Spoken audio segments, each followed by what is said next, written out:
buen día, señoras y señores.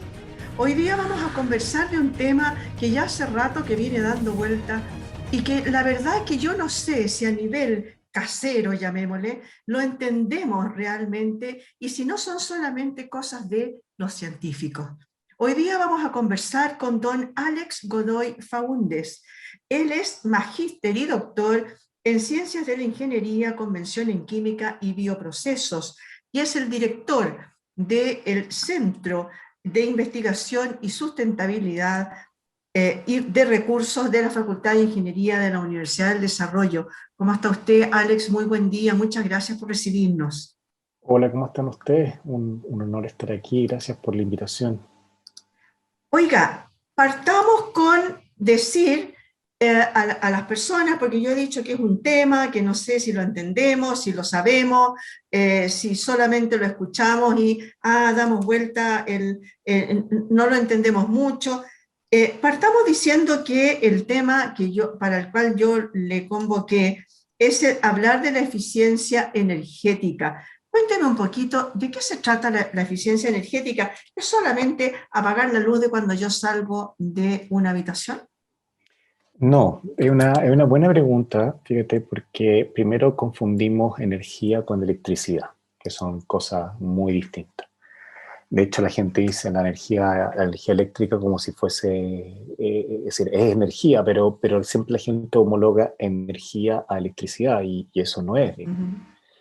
Y cuando me refiero a esto es porque la energía no es solamente electricidad, es una subforma, es energía térmica. Cuando nosotros hablamos de energía térmica, hablamos de transferencia de calor. O sea, en un fondo, por ejemplo, su casa, cuando hace frío, pierde calor.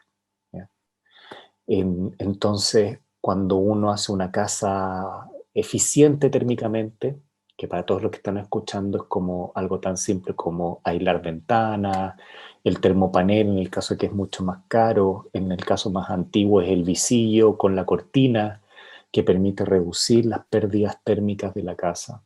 Nosotros estamos siendo eficientes en la conservación del calor y obviamente cuando estamos en verano y tenemos buenos sistemas de ventilación y no necesitamos un aire acondicionado, nos permite bajar la temperatura rápidamente a través de perder calor. Entonces, la energía en toda su forma, la que usted ve en términos de gas natural, cuando usted cocina, esa energía se puede convertir a electricidad, pero tenemos malamente asociado energía con electricidad cuando eso no es. Entonces, cuando hablamos de eficiencia energética, hablamos no solamente de eficiencia en términos eléctrica, es decir, que por ejemplo una ampolleta antigua de 100 watts consumía mucho, para hoy día ampolletas que son altamente eficientes y que consumen muy, muy poquito para dar la misma cantidad de luz.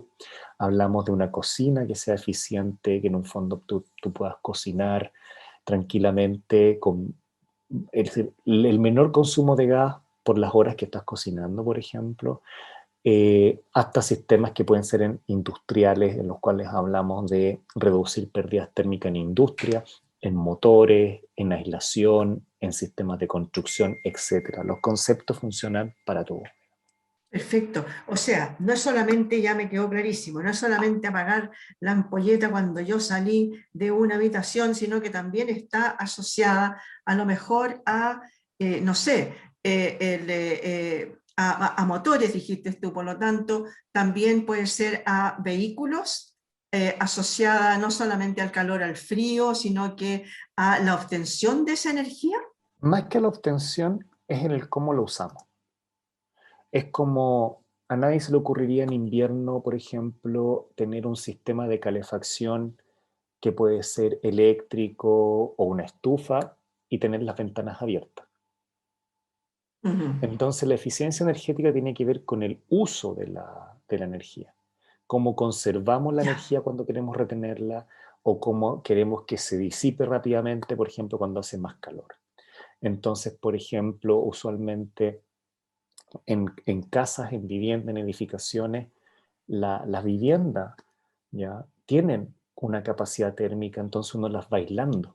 ¿Ya? Por ejemplo, cuando uno cierra puertas, ventanas, si uno vive solo, uno deja como todo cerrado y uno se calefacciona solamente donde uno va a estar, a uno no se le ocurriría abrir la ventana y tener un sistema de calefacción para que el calor se escape, uno lo conserva. Entonces hablamos del uso de la energía y ese uso debe ser eficiente, es decir, con el menor consumo posible obtener los mejores rendimientos factibles. Ese es como el concepto de eficiencia. Ya, perfecto. Entonces, a ver, para ir resumiendo a las personas, ¿de qué se trata? ¿Cómo puedo obtener esa eficiencia en una casa que no está recién construida, que a lo mejor está con nuevos estándares de construcción, ¿no? Yo supongo, la verdad que no lo sé, y ahí mejor te pregunto, estas nuevas fórmulas, como tú hablaste de los termopaneles, de cómo mantener, digamos, más aislada la casa con aislantes, etcétera, ¿eso se está incluyendo en los nuevos sistemas de construcción? Fíjate que se está pidiendo que se informe la eficiencia de una vivienda. Por ejemplo, las viviendas de madera, por ejemplo, tienden a tener una alta tasa de conservación térmica a diferencia de casas que tienen grandes ventanales de frío. Y tenemos, por ejemplo, sistemas de construcción en Alemania que son tan eficientes que tienen las más grandes ventanas que miran al sector nororiente para recibir el calor de la mañana y las ventanas más chiquititas en el sector surponiente, que es donde es el sector más frío. Y con eso permiten conservar el flujo del calor. Hay otras, por ejemplo, que tienen grandes sistemas de toma de calor a través de ventanas, pero la ventana es un termopanel, que son dos paneles de vidrio con aire al medio. Y ese vacío que se genera reduce las pérdidas de calor. Pero aún en Chile no tenemos esos sistemas. Entonces, al final, ¿cómo lo hace la gente? La gente aísla los domicilios.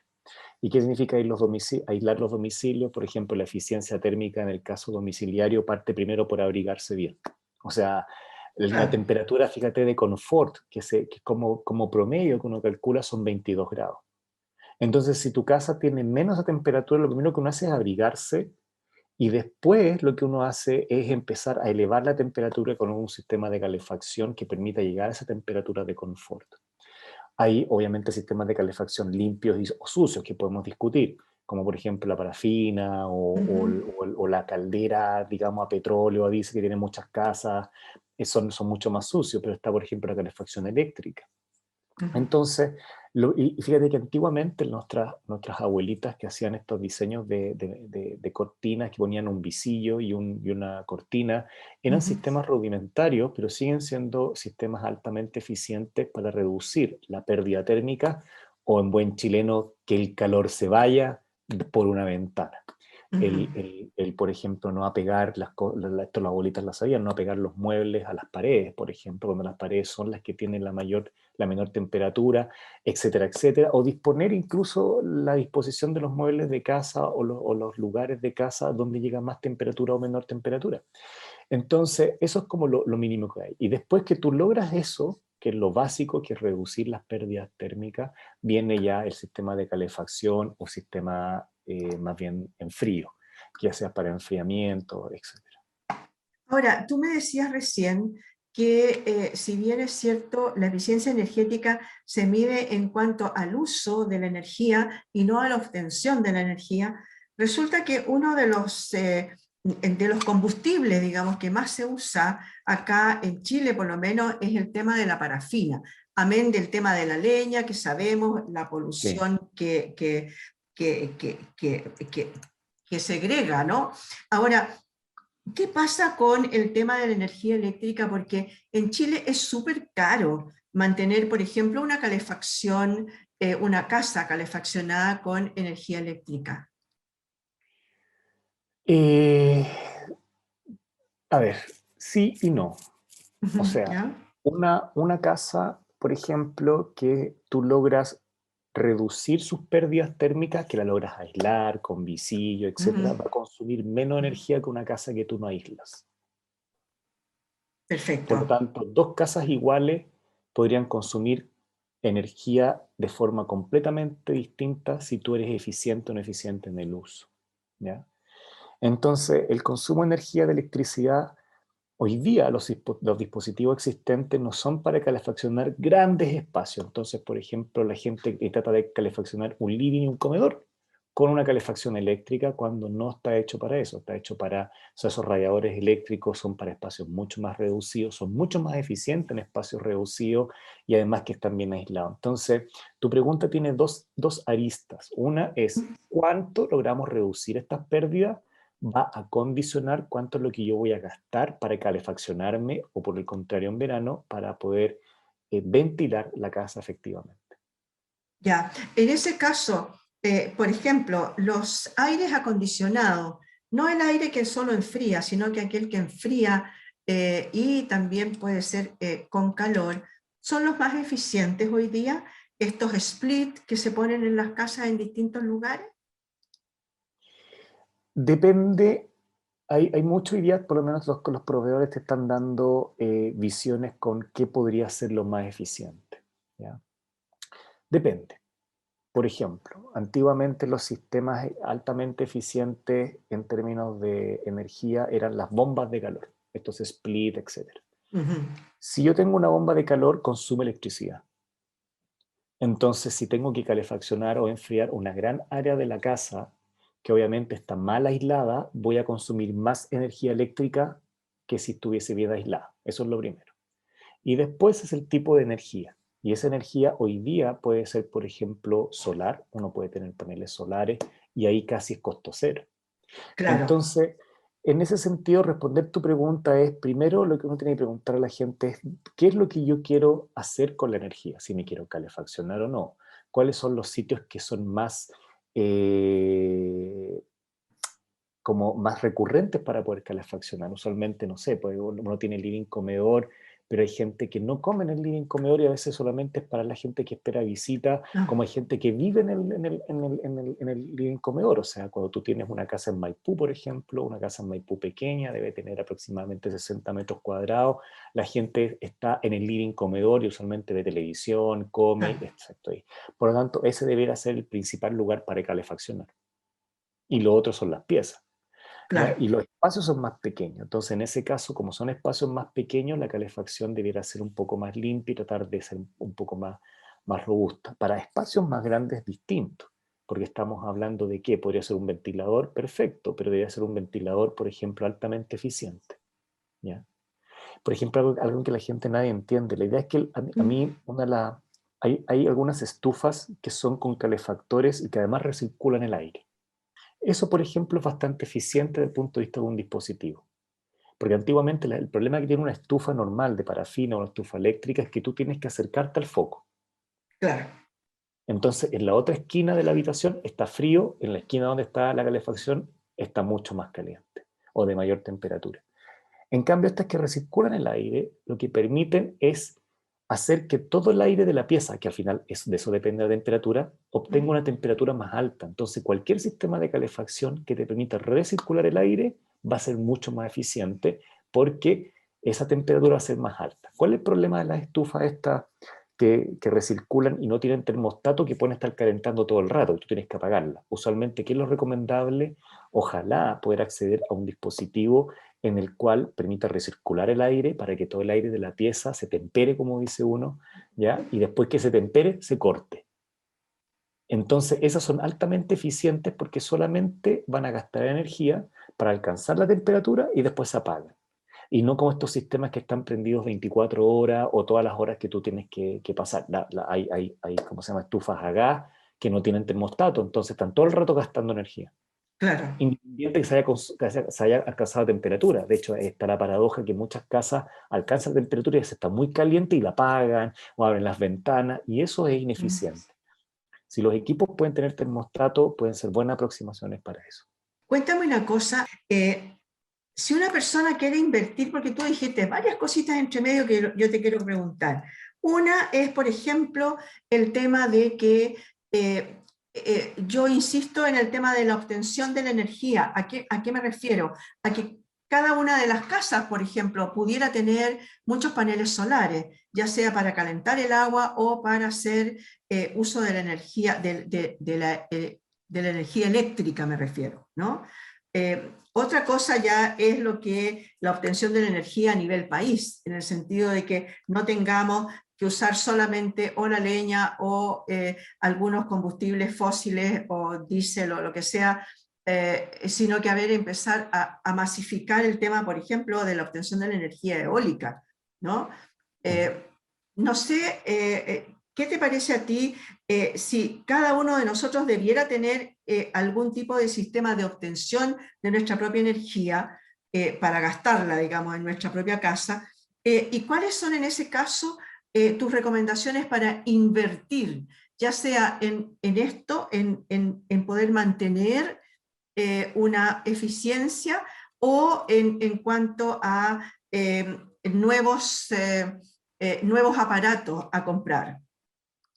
¿Qué es preferible? A ¿Pongo ver, termopaneles? ¿Invierto en termopaneles en mi casa? ¿Qué depende hago? depende del costo y de lo que uno está dispuesto a hacer. No hay energía más inteligente que aquella que no se gasta. Y lo primero que uno debiera hacer antes de un sistema como lo que tú me estás diciendo es aislar las casas mediante el uso de termopaneles. Ya, Si no se puede mediante el uso de termopaneles, porque igual son un poco caros, ahora están bajando de precio, vienen por el lado de la aislación térmica mediante el uso de cortinas, visillos, a la antigua, digamos. ¿Ya? perdona que te interrumpa. El termopanel, estamos hablando de ese vidrio que va con dos capas de vidrio con un aire entre medio. Eso es. Por supuesto, por Ya, supuesto. ya. ¿Ya? Eh, entonces, esas dos capas de vidrio con una capa de aire te permite a ti ya reducir la energía que se va a consumir. Luego, si tú hiciste esto, lograste aislar tu casa, lograste también evitar filtraciones. Las filtraciones usualmente son en puertas y ventanas, que en el Ujú. fondo el chapino que uno usaba antiguamente lo que hace es evitar las pérdidas térmicas por debajo de la puerta. ¿Ya? Claro, Si tú logras hacer eso, ya la energía que vas a gastar es mucho menor. ya. ¿Qué es lo que uno haría? En espacios pequeños, que si uno tiene un espacio pequeño en el cual no necesita mucho aire para calefaccionar, un sistema eléctrico, un dispositivo eléctrico con recirculación de aire es muy rápido. Se Ya, tempera rápidamente. ¿Ya? ya, ya. Y sistemas que necesitan más potencia térmica, parafina y gas naturales para espacios Ujú. mucho más grandes. Pero el problema que tiene la parafina y el gas natural, que tienen combustión, entonces la calidad del aire que respira es muy mala. Por preferencia, ojalá siempre sistemas eléctricos. Y si tú tienes sistemas eléctricos para grandes espacios, te va a salir más caro y ahí ojalá poder utilizar sistemas, por ejemplo, acoplados fotovoltaicos. Porque ahí Ya. tu sistema de calefacción va a ser gratis, porque la energía ¿Qué, eléctrica es gratis. ¿A qué se refiere, te refieres con el sistema fotovoltaico? Un panel fotovoltaico es cuando uno va a estas tiendas del retail, así como que uno compra cosas de casa, para no nombrar la marca, digamos, que son Ujú, solamente dos, y uno ujú, va y dice, quiero un panel fotovoltaico. Un panel fotovoltaico hoy día chiquitito, puede costar entre 300 hasta 1.000.000 de pesos, dependiendo del tamaño, y ujú. proveen la energía eléctrica que es del sol, que va directamente al sistema de ventilación o sistema de calefacción, por lo tanto el consumo es cero. Perfecto. Pero eso además requiere, dentro del precio que tú nombraste, el tema de la instalación, etcétera. Hoy día ya está normado el hecho de que si yo obtengo energía y la inyecto en el sistema, me lo descuenta en la cuenta de mi gasto de luz. Por supuesto, eso es lo que se llama hoy día net metering, ¿ya? ¿Ya? Cada vez que yo tengo un panel fotovoltaico, en las horas en las cuales yo obviamente genero más energía de la que soy capaz de consumir, se me descuenta en mi cuenta de electricidad. Ya. Eso ya está normado, por lo tanto, ya se Está puede hacer. normado, se puede hacer, uno pone en Google sistemas solares domiciliarios y uno va a encontrar en Chile una gran cantidad de personas que ofertan eso. Ah, qué bien, ¿ah? Qué bien, porque eso es un gran ahorro en realidad, porque donde más uno gasta en general es tanto en calefacción como en el verano en enfriamiento, ¿no? Exacto, entonces como uno gasta en eso es un gran ahorro del punto de vista, es una buena inversión en realidad. Ya. Y ese Eso. sistema, esos sistemas solares fotovoltaicos, ¿es diferente a los paneles solares? ¿O son lo Mm, mismo? Es No. exactamente lo mismo, porque ese sistema eléctrico solar funciona con paneles solares fotovoltaicos. O sea, con eso además puedo calentar el agua. Puedo calentar el agua porque además existen lo que se llaman colectores solares. Los colectores solares son dispositivos que se ponen arriba del techo de tu casa que calientan el agua exclusivamente ¿Y con qué la son luz del unos, sol. y qué son unos que tienen unos tambores que uno físicamente los puede Es diferenciar? es un termo, es literalmente un termo. Ya, ya, perfecto. ¿Ya? Perfecto. Cuéntame un poquito, háblame un poquito ahora de los equipos que uno puede tener y que puede mantener más baja su cantidad de energía, del uso de la energía. Hablamos de las ampolletas, pero también hay un sistema de etiquetado con respecto de los equipos caseros que uno usa, el refrigerador, etcétera. Cuéntame un poquito de qué se trata. Desde hace un par de años atrás a la fecha, por normativa, todos los dispositivos eléctricos en el país deben tener un etiquetado, que es cuán Ujú. eficientes son entre lo que consumen y lo que gastan, ¿ya? Y en ese sentido, el etiquetado eléctrico tiene distintas letras de la A a la G, donde la A es como la más eficiente y la G es la menos eficiente. También Ya. ocurre para los vehículos. Los vehículos también tienen un etiquetado de eficiencia, Ujú. ¿ya? Entonces, ese etiquetado de eficiencia permite saber cuánto tú vas a gastar por litro de combustible o por kilowatt consumido, ¿ya? Entonces, por ejemplo, uno puede decir si un refrigerador consume 50 kilowatt hora o 30 kilowatt hora o 25 kilowatt hora, la eficiencia me va a decir cuánto de esa energía que tomó de la electricidad se convierte efectivamente en refrigeración. Esa es la eficiencia. Ya, perfecto. O sea, uno tiene que fijarse que el electrodoméstico que compre sea A más algo a lo mejor. Exacto. A más algo es lo mejor y obviamente poder, ¿cómo se llama? Poder decir, ok, si es A más algo, poder ver, digamos, cómo poder optar a lo más eficiente también económicamente. Perfecto. Oye, yo investigando para conversar contigo hoy día, porque era poco y nada lo que yo sabía de esto, hay una cosa que me llamó la atención y es un ISO 50001. Es una norma que aparece, me da la impresión, a nivel no solamente industrial, sino que también casero. ¿Es una norma a la cual se está de alguna manera adhiriendo empresas en Chile o no existe acá? Eso es una muy buena pregunta, ¿ya? Las normas ISO son normas en las cuales las compañías dicen que gestionan su energía de forma eficiente, lo que no quiere decir que sean eficientes, sino que apuntan a tener un sistema de eficiencia.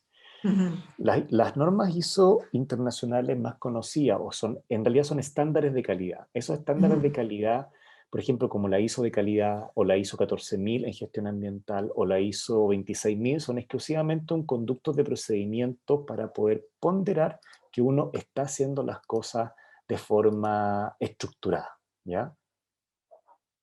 Ya.